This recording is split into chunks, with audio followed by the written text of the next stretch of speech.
리더는 조직을 통해 성과를 창출하는 사람이다. 계속 반복해서 말씀을 드리고 있습니다. 그런데 조직을 통해서 효과적으로 이끄는 방법을 제대로 알고 계신가요? 특히 새롭게 팀을 맡으신 리더들, 또 조직을 옮기거나 하는, 그래서 새롭게 리더를 맡은 분들이요, 팀을 어떻게 시작해야 될 것인가. 그래서요, 하버드 비즈니스 스쿨에 있는 그 마이클 워킨스라는 교수는요, 새로 그 팀을 맡은 리더들이 어떻게 해야 되는가, 그러면서 가장 강조했던 게 90일 안에 팀을 장악해야 된다. 팀과 업무를 장악해야 된다. 이런 내용의 90일 안에 장악하라. 영어로 하면 First 90 Days라는 책을 발간을 했는데요. 아주 베스트셀러가 됐었습니다. 그 얘기는 뭐냐면 굉장히 어떻게 보면 당연한 이야기인데도요, 리더들이 팀을 장악하고 업무를 장악하는 프레임워크를 제대로 알지 못한다는 거에 반증이었던 것 같습니다. 자, 하버드 비즈니스 스쿨에서 조사를 해봤더니요, 조직에서 한 명의 리더가 바뀌면 보이거나 보이지 않거나 12.4명이 영향을 받는다고 합니다. 특히 새로운 리더가 올 때는 주의가 굉장히 많이 흔들린다는 이야기죠. 그러니까 보이는 부분, 보이지 않는 부분에서 리더가 바뀐다는 것은 조직에 굉장한 충격이 가해진다는 이야기입니다. 우리가 조직을 장악하고 업무를 장악하기 위해서 무엇을 해야 될 것인가를 우리가 다시 한번 정리해 보기 위해서는 반대편에 왜 리더들이 조직을 장악하고 업무를 장악하는데 실패할까? 그 실패 이유를 찾아보고 반대로 해보면 되겠죠. 자, 그래서 조사를 해봤더니 4가지가 가장 실패하는 이유 중에 대표적인 이유라고 합니다. 첫 번째는요, 리더들이 자신의 강점에만 의지하려 하고 너무 자기 생각만 갖고 끌어가려고 한다 하는 게 첫 번째 가장 큰 이유였고요. 두 번째는 그 조직의 상황에 맞는 전략을 수립하지 못하더라. 그리고 세 번째는 리더가 자기의 상사와 얼라인하지 못하더라. 그리고 너무 자신의 팀만 바라보고 주위 이런 환경적인 부분, 또 요새 에코라는 말을 많이 하죠. 연결되는 부분들, 너무 사일로 이펙트에 빠져 있다. 이게 신임 리더들, 또 기존의 조직을 이끄는 리더들이 실패하는 이유 중에 하나, 4가지 이유로 이렇게 밝혀졌습니다. 그렇다면요, 자, 조직을 이끄는 리더분들이 이 조직과 업무를 잘 장악해서 잘 리드하시려면요, 4가지 주의하십시오. 선입견을 버리고 조직원들을 정확히 파악하셔야 됩니다. 두 번째는요, 그 조직의 상황에 맞는, 비즈니스 상황이겠죠, 상황에 맞는 전략을 수립해야 된다. 세 번째는 상사, 그 리더의 상사와 얼라이먼트 해야 된다. 네 번째는 우리 조직이 일을 하는데 필요한 협력 네트워크를 구축해야 된다. 이 4가지를 한번 말씀을 드리겠습니다.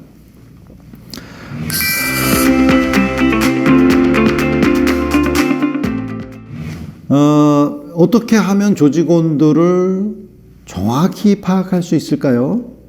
답은 겸손한 마음으로 겸손해져야 된다. 자, 무슨 얘기입니까?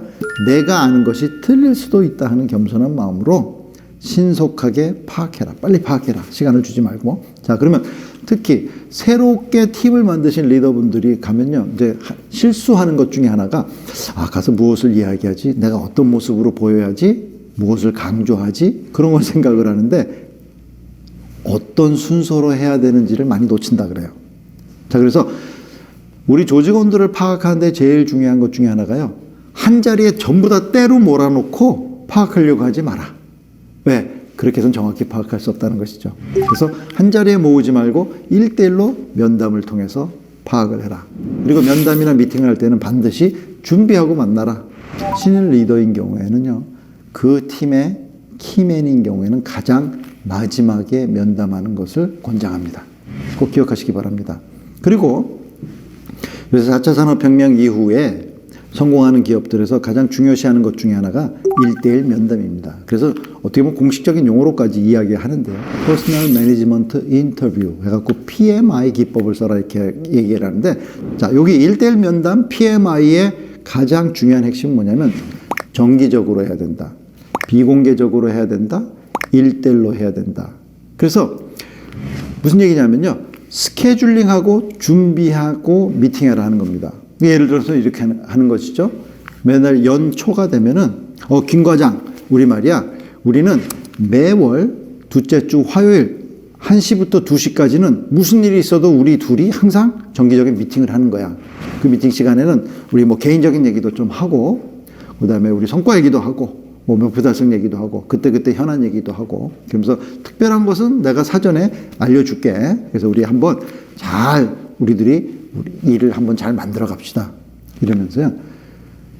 스케줄링을 해야 바쁜 일에 치이지 않는다는 것이죠. 1대1 면담은 매우 중요한 일입니다. 근데 우리 일상을 보면 항상 바쁜 일고 시급한 일에 치인다는 것이죠.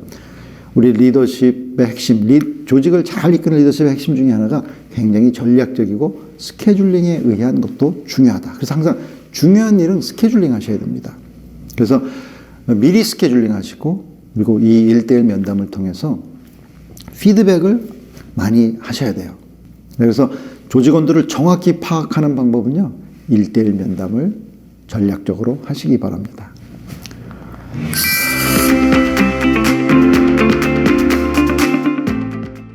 이제 두 번째는요, 팀의 상황에 맞는, 우리 조직의 상황에 맞는 전략을 수립해야 되는데, 자, 그러면 상황에 맞는 전략을 제대로 구사하지 못하고 수립하지 못하는 이유는 뭘까요?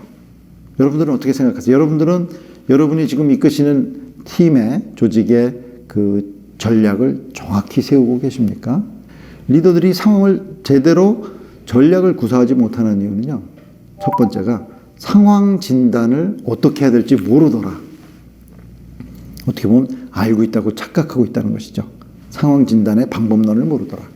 그 다음에 알더라도 차별성 있게 전략과 관리 방식을 차별화해야 되는데 차별성이 없이 그냥 하던 대로 습관적으로 하더라. 이 두 가지가 가장 큰 실수하는 이유라고 합니다. 자, 그러면 상황 진단을 어떻게 하면 될까요? 공부하셔야 됩니다. 그래서 이 90일 안에 장악하라 이 책에 보면요, 그 조직의 상황을 파악할 수 있는 진단 툴을 제공을 하고 있는데요. 굉장히 간단합니다. 그래서 여러분들이요, 공부하시고 한번 활용해 보시면 좋을 것 같습니다. 이 책에서 제안하는 그 상황 판단 툴은 STARS 모델이라고 합니다. 조직을요, STRS, 네 가지 타입으로 한번 나눠보는 거죠. 처음 S는 시작 상황입니다. 시작 상황의 특징은요, 조직이 보면 명확한 틀이 없고, 그 다음에 굉장히 팀워크가 약하고, 그 다음에 자원이 항상 부족한 모습, 이럴 땐 대부분 시작 상황, 스타트업 상황이라는 것이죠.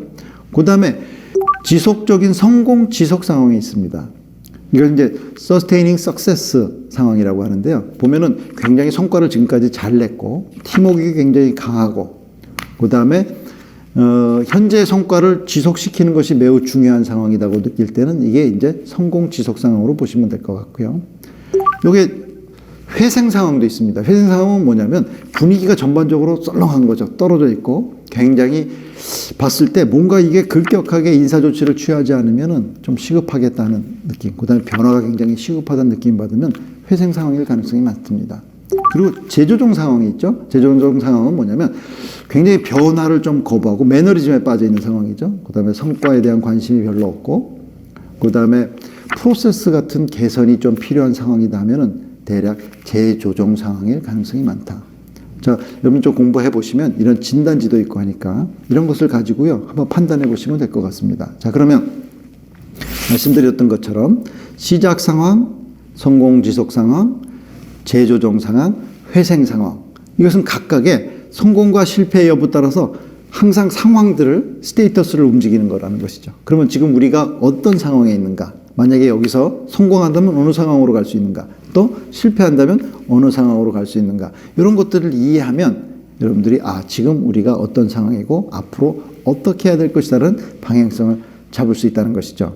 자, 그러면 회생 상황과 시작 상황과 회생 상황은 둘 다 중요한 것이 어떤 구조 조정이 좀 필요하고, 그 다음에 프라이어리티를 매기는, 또 중점적으로 또 전략을 짜는 부분이 대단히 중요하겠죠. 그리고 더 중요한 것은 자원을 어떻게 활용하느냐, 그런 측면에서 전략을 수립하시는 게 맞을 것 같고요. 그 다음에 성공지속 상황과 재조정 상황에서는요, 어떻게 보면 성공지속 상황은 도전적인 목표를 재설정해 주면서 우리 팀이 매너리즘에 빠지지 않게 하는 게 매우 중요하고요.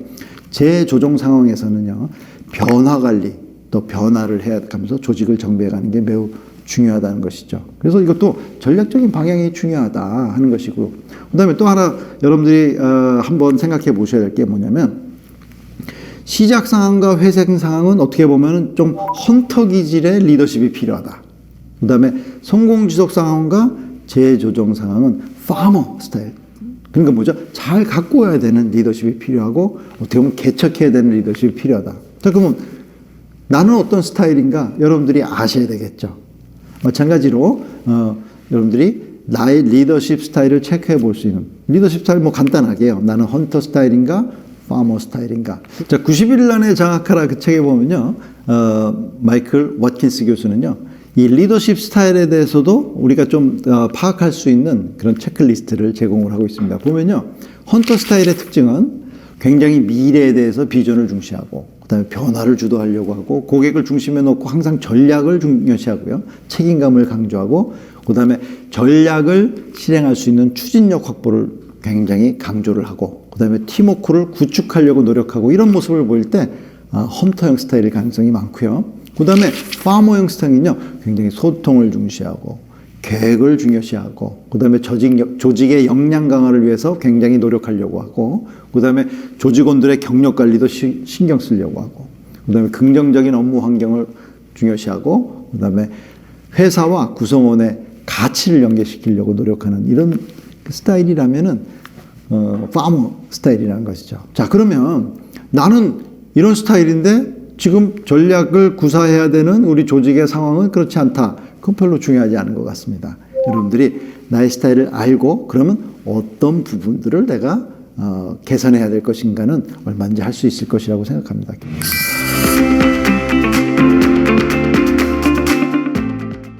세 번째는요, 우리가 조직원들을 파악을 하고 우리 조직의 상황을 파악하고 그 상황에 맞는 전략을 수립했다면, 이제는 리더 여러분의 상사와 온라인할 준비가 됐다는 것이죠. 그런데 보통 리더들이 상사와 온라인을 제대로 하지 못하는 이유를 보니까요, 몇 가지 이유가 있다는 것이죠. 첫 번째는요, 급한 일이 있을 때만 간다는 것이죠. 왜 그럴까요? 가능하면은 좀 어렵기도 하고, 이 자리까지 나를 이끌어 주신 분이니까 그분한테 조금 얘기하지 않고도 잘하는 모습을 보여주고 싶은 뭐 그런 생각들이 있다는 것이죠.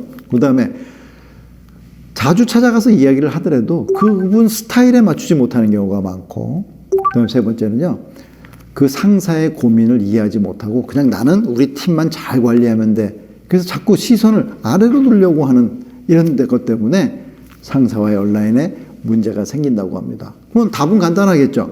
급한 일이 있을 때만 찾아가지 마시고 자주 찾아가서, 중요한 것은 그분과 기대 수준을 일치시켜라. 기대 수준을 일치시키는 것은 매우 중요합니다. 우리가 만족은요, 결국 기대 수준을 어디에다 두고 그것을 맞춰가느냐 아니냐에 따라서 만족의 결과가 달라지는 것이죠. 그러니까 기대 수준을 일치시키는 게 매우 중요하고요. 그 다음에 상사와 스타일을 맞추기 위해서는 성향을 알고 성향에 맞추시기 바랍니다.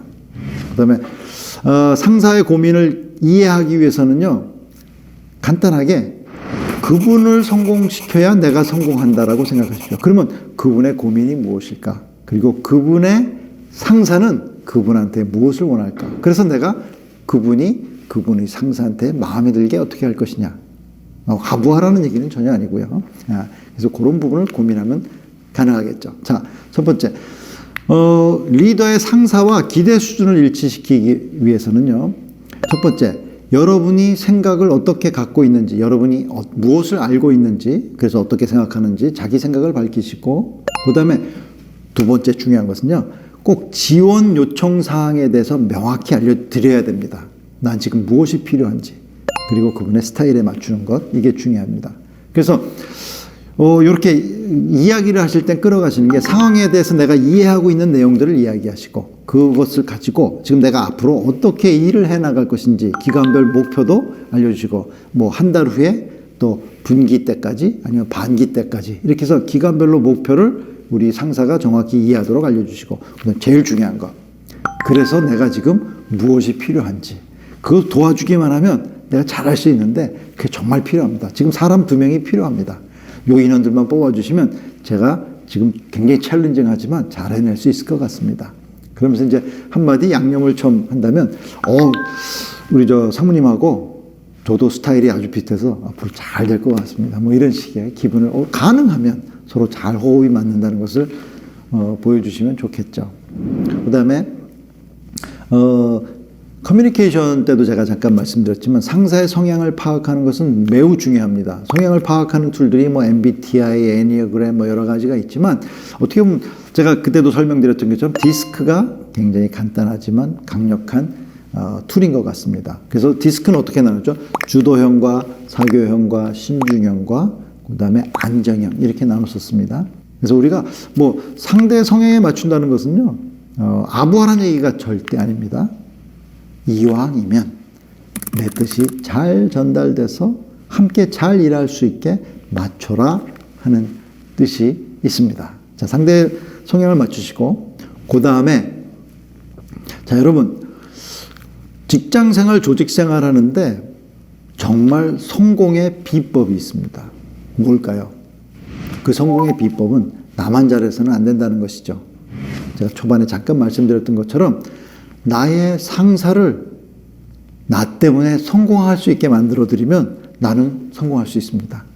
그래서 상사를 성공시키려면 그분의 목적과 목표가 무엇인지 그리고 그분을 힘들게 하고 있는 압박 요인은 무엇인지 그리고 그분의 강점과 약점이 무엇인지를 정확히 이해해서 그분의 강점을 살리고 그분의 약점을 내가 보완해 드림으로써 그분이 성공할 수 있게 해야 된다. 이게 굉장히 중요한 포인트입니다. 그래서 상위 직책자 또 상관 내가 상사와 기대사항을 일치시키고 그 다음에 그분의 스타일에 맞춰서 이야기하고 그 다음에 그분의 성공을 도울 수 있는 방법을 마련하는 것 이게 매우 중요합니다. 자, 조직원들을 파악하고 상황에 맞는 전략을 수립하고 그 상사와 온라인을 했다면 이제 우리 팀이 마음껏 일할 수 있도록 협력 네트워크를 구축해야 됩니다. 근데 우리가 보통 리더분들이 협력 네트워크에 대해서 구축을 제대로 하지 못하는 이유를 몇 가지 찾아보니까요. 리더들이 대부분 일 중심적으로만 생각한다는 것이죠. 그리고 조직 간의 상호 의존성을 그렇게 중요하게 생각하지 않고 또는 인식하지 못하는 경우가 많이 있고 그 다음에 현실을 제대로 보지 못한다는 것이죠.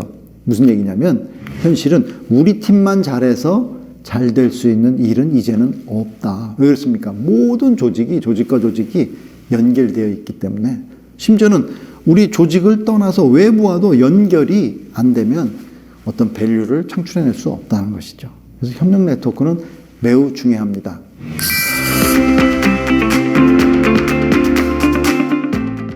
첫 번째 가장 중요한 것은요. 현실을 직시하고요.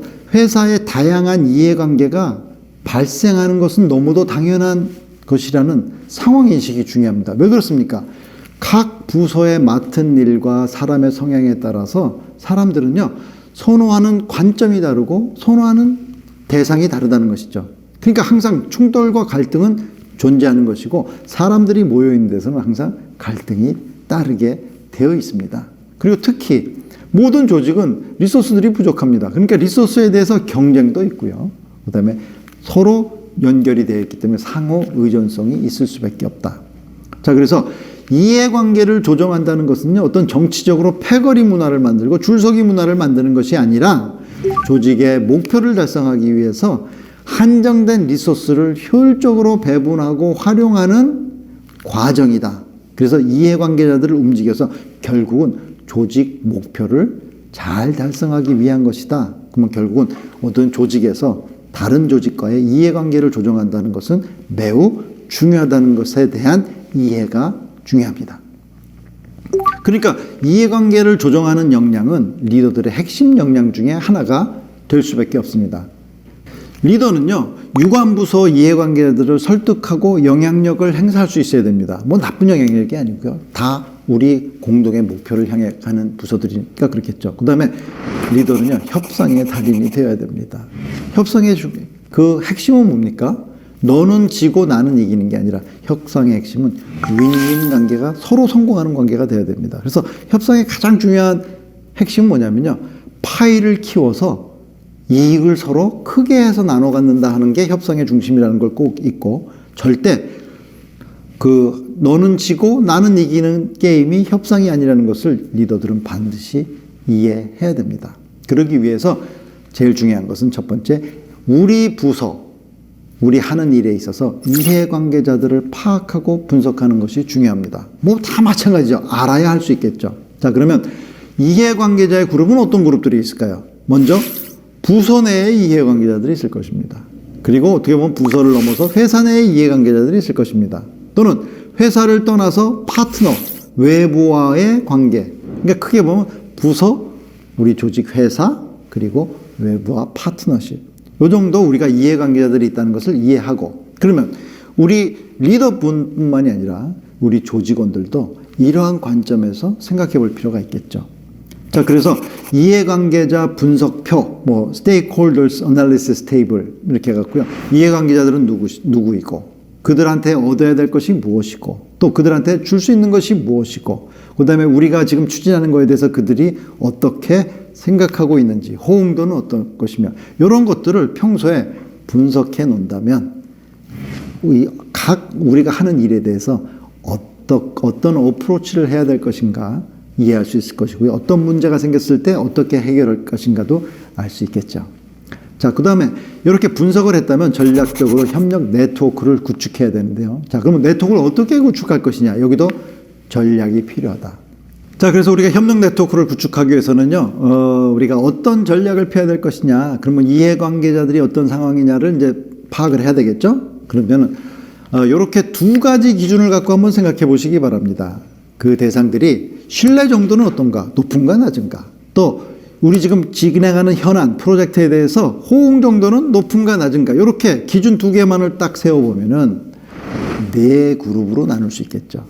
그래서 뭐 어떻게 보면 동지적인 그룹도 있을 것이고, 반대자인 그룹도 있을 것이고, 또 일시적인 동지, 항상 반대를 했지만 일시적인 동지에 들어오는 그룹도 있을 것이고, 지금 대단히 서로의 이익이 너무 다르기 때문에 적대적인 위치에 있는 그룹도 있을 것이고요. 그래서 뭐 동지적인 위치에 있다면 우리 한 팀이라고 생각을 하고, 항상 지금 현안이나 우리의 문제, 또 모든 정보를 같이 공유함으로써 그들이 우리를 위해서 뛸 수 있도록. 왜 그렇습니까? 동지적인 입장에 있다는 것은 우리의 이익이 그들의 이익이 될 수 있다는 것이죠. 그래서 많이 알려주고 정보를 공유하는 게 매우 중요하고요. 그 다음에 동지적 입장이 아니고 다른 입장이라면 굉장히 전략적인 대안이 필요하다. 그래서 예를 들어서 반대자의 입장이 있다면요, 뭐 우리가 적개심을 갖고 대할 게 아니라 이들한테는 진실한 대화의 필요성을 강조할 필요가 있다는 것이죠. 왜 그렇습니까?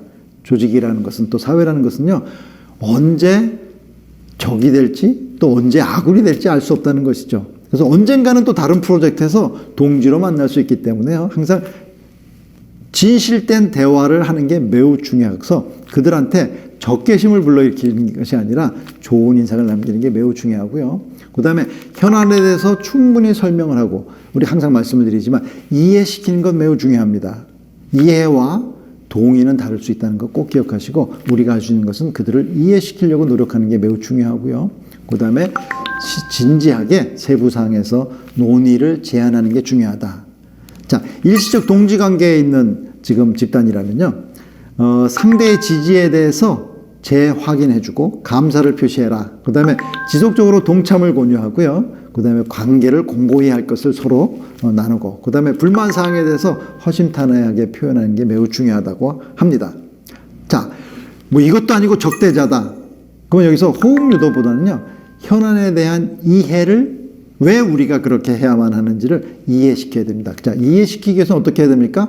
논리적으로 정리해서 논리 싸움을 하셔야 됩니다. 감정 싸움 하시면 절대 안 되고요. 그 다음에 상대가 반대하는 이유에 대해서 내가 그럴 수도 있겠다. 내가 그 입장이 되면 반대할 수도 있겠다 하는 부분에서 공감을 표시해야 된다.